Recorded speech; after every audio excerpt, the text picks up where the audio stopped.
Good morning. I am independent journalist Georgia Fort, and this is On the Clock. To all the mothers, I hope you had a wonderful Mother's Day. My family gathered around me and celebrated me this weekend, and I did what I could to celebrate the mothers in my life, including those whose children have been killed by police.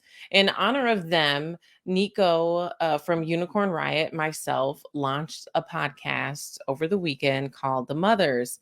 Right now, we have 10 episodes that we're going to be releasing over the next few months, every Sunday. And in the first episode is a interview with Dorothy Kopp Elliott, the mother of Archie Elliott, who was killed in Maryland. And the thing about this case that really stood out to me and why I think we wanted to open the series with it is it happened many decades ago at a time when there was no body camera footage. And so to think back of all of the families who we don't even know about, who don't have any video evidence to really show whether or not the police narrative lines up with what actually happened. And so if you guys have a chance, go ahead, check out the Mothers Podcast. It's available on all platforms as well as Unicorn Riot site. But right now I want you guys to take a listen. Here's a clip from the podcast. Welcome to The Mothers, a podcast that centers the voices of women from across America whose children were killed by police. I'm independent journalist Georgia Fort. And I'm Niko Georgiades from Unicorn Riot. If Archie Elliott don't get it, if Archie Elliott don't get it. Before getting started, we wanted to share a little bit of what to expect in this series. This series will be 10 episodes and will include the stories of mothers who we've interviewed over the last few years. When talking to the mothers, we saw a lot of similarities from the mothers' stories. Mm-hmm. We saw a lot of the narrative would come out from the police or from the corporate news, and that would never be adjusted in the media. The narrative would always demonize the victim. And with those similarities also, we saw a lot of residual effects from these mothers. When we're talking to them, you can hear and feel their pain that they're going through and the pain of their family members. Yeah. Now after George Floyd, I think our country is prepared to have a conversation about what truly needs to happen in police departments all across this country so that everybody can feel safe. And when wrongdoing happens, when misconduct happens, that someone is held accountable.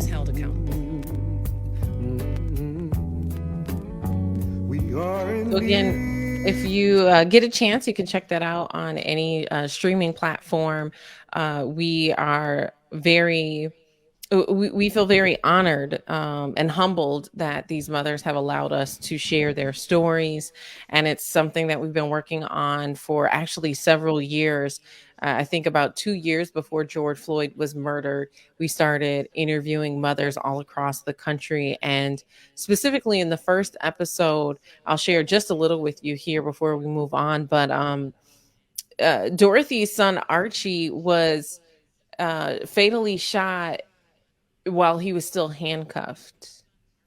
And so it makes it very difficult to understand how police who say, he may have been resisting, or made these other accusations, to think about someone being fatally shot while handcuffed, even decades later still perplexes me.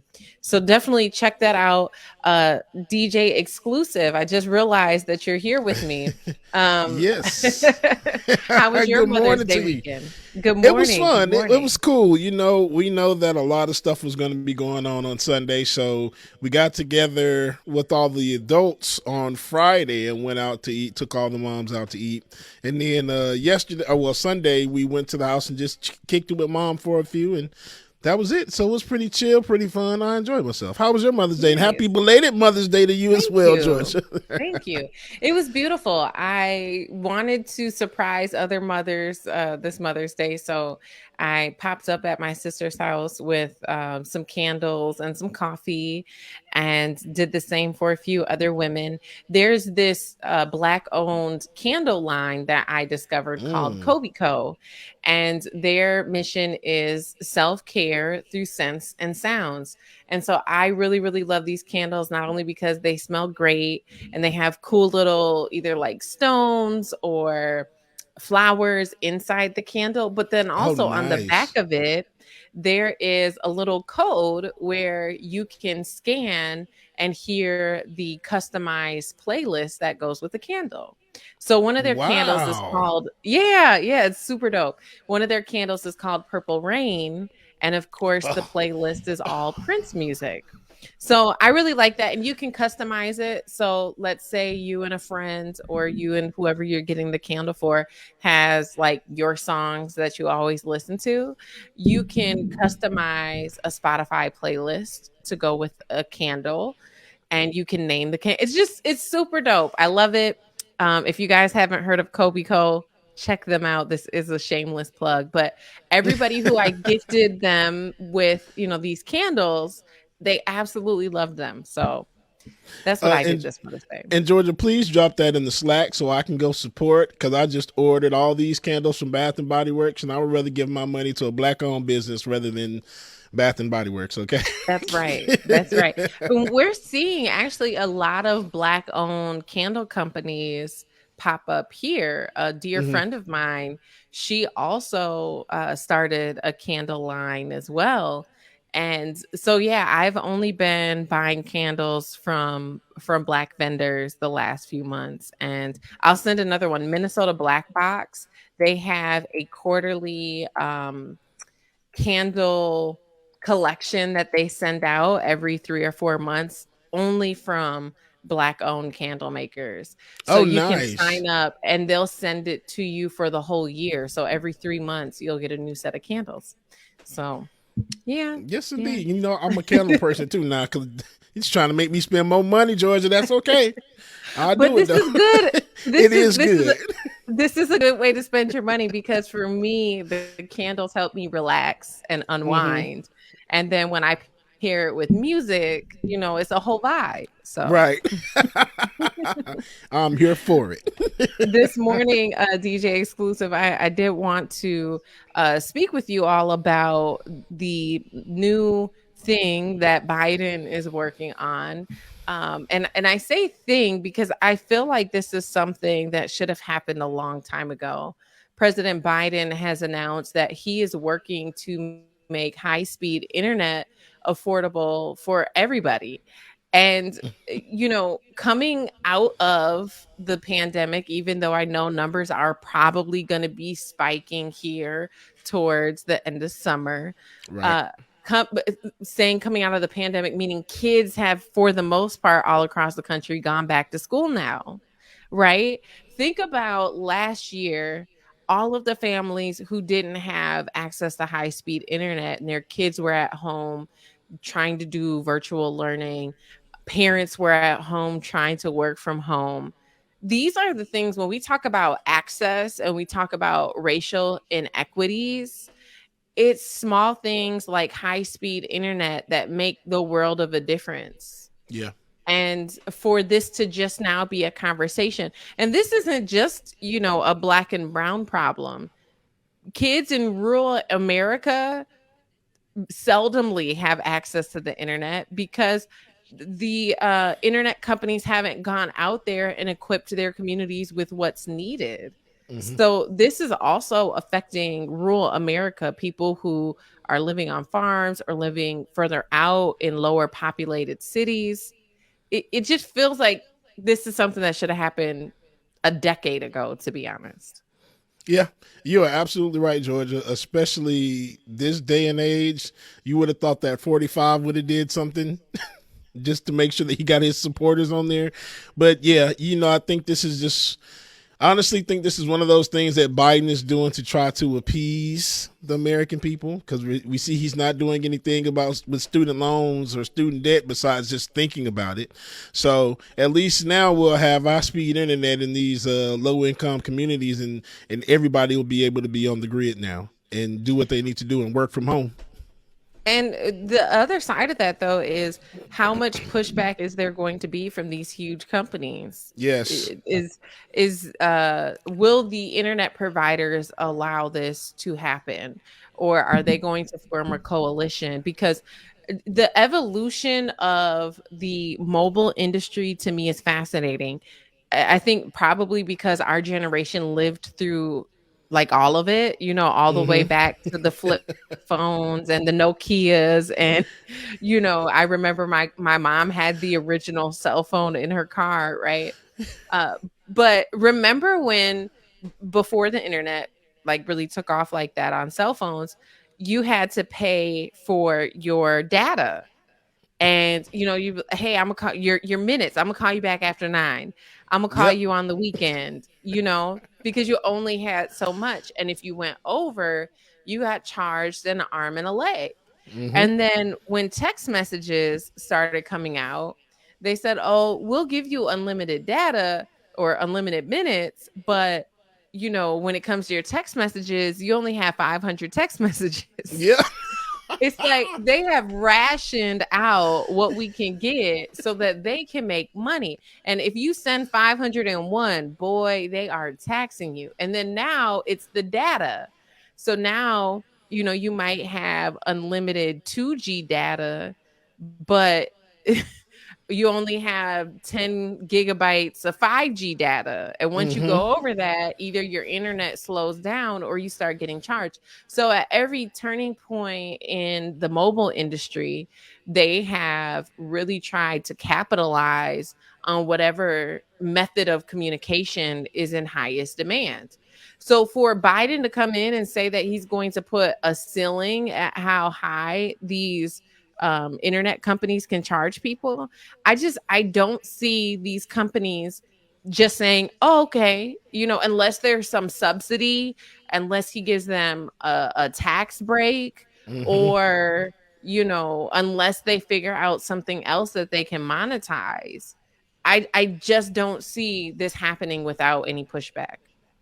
Yeah, I agree, especially from the big name ones. And I see David is saying that the 20 companies agreed to cap. So it has to be some kind of trade off, because if you really think about it, T-Mobile, Verizon, AT&T, let's be honest, this is how they make their majority of their money, is by these data caps.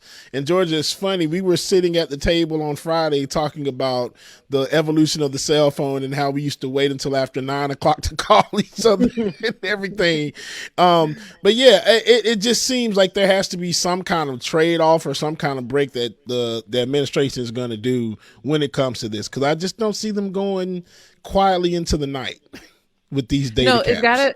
it's gotta be something in it for them. And if they get a tax break, it obviously is probably going to save them more money than what they would make. Otherwise, they Mm-hmm. wouldn't do it. These are not nonprofit businesses. These are for-profit businesses who are in business to make money. So, there's got to be some incentive that is going to outweigh whatever cost they could charge us. But that also is problematic when we are constantly giving breaks to these huge corporations. I think we need to start to live in a society where both things can be true. There can be a cap on the costs, and these huge corporations can still pay their taxes to Mm-hmm. feed the ecosystem. Because their CEOs are making far more money than their lowest paying customer, and so at what point, as we're seeing the middle class shrink, we talked about this last week, the middle class has shrunk 11% in the last few decades. And it's because of things like this, because we'll cap something, but then these corporations don't have to pay taxes. So then who is paying taxes? Right.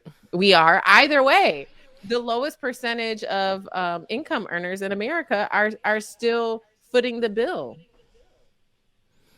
Absolutely. And like you said, now it's like that middle class. At one point, this was paying for internet. My God, today it's like almost paying for a car note.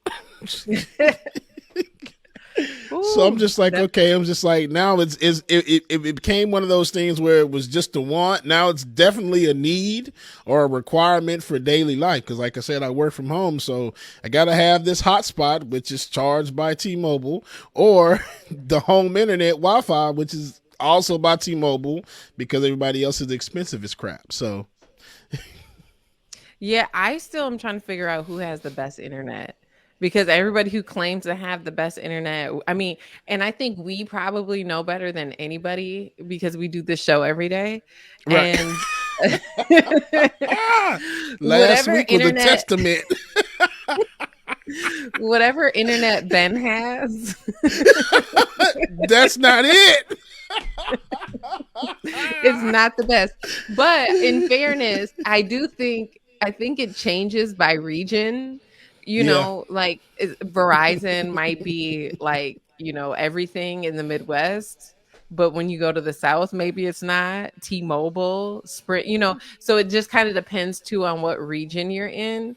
But I feel like I have tried AT&T, I've tried Verizon, I think I've tried every, especially portable internet provider, and they all suck. Right, George. Look, I think I'm just like you. I've tried AT&T. Currently have T-Mobile because it was the cheaper version. But Xfinity was probably the best one for me. And it's crazy because there's a T-Mobile tower right outside of my window right here. And if I have more than 2 or 3 devices going at one time, it still goes all the way out. Wow. So Wow. Xfinity is the best, but they are also like the worst at customer service and just the price wise. After those few months over of that special, my God, today. I was wondering, you know, because we had Sprint and then Sprint got bought out by Yeah. T-Mobile. And so they started switching everything over. And I just feel like my internet started to get worse. I don't know what it is about T-Mobile. I used to be with T-Mobile way, way, way back in the day. And they just seem like the cheap off-brand, you know, The knockoff of everything. the Cricket. Yes.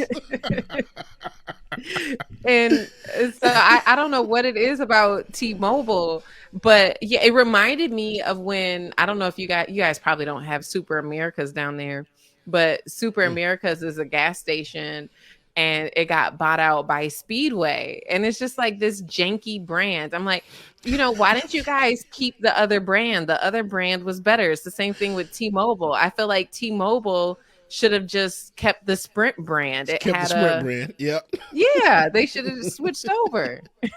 The Whoever name their alone was marketing like person much is. quicker. Whoever their marketing person is fired. Like whoever made that decision, there like has to have been some like sentimental connection to T-Mobile because it was not the superior brand. They would At have made all. more money if they would have switched to Sprint. I'm just saying. You right? I'm just saying.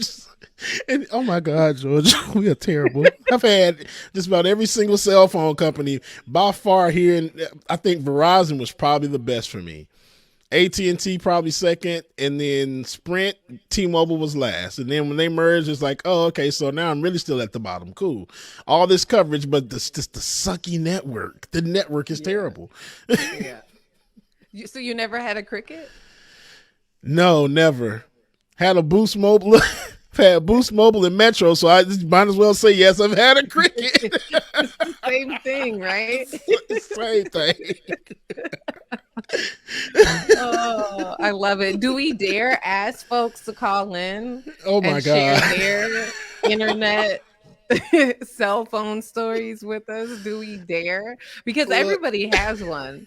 You know, everybody and you think about the Alicia Keys song, you know, can you hear me now? Can you hear me now?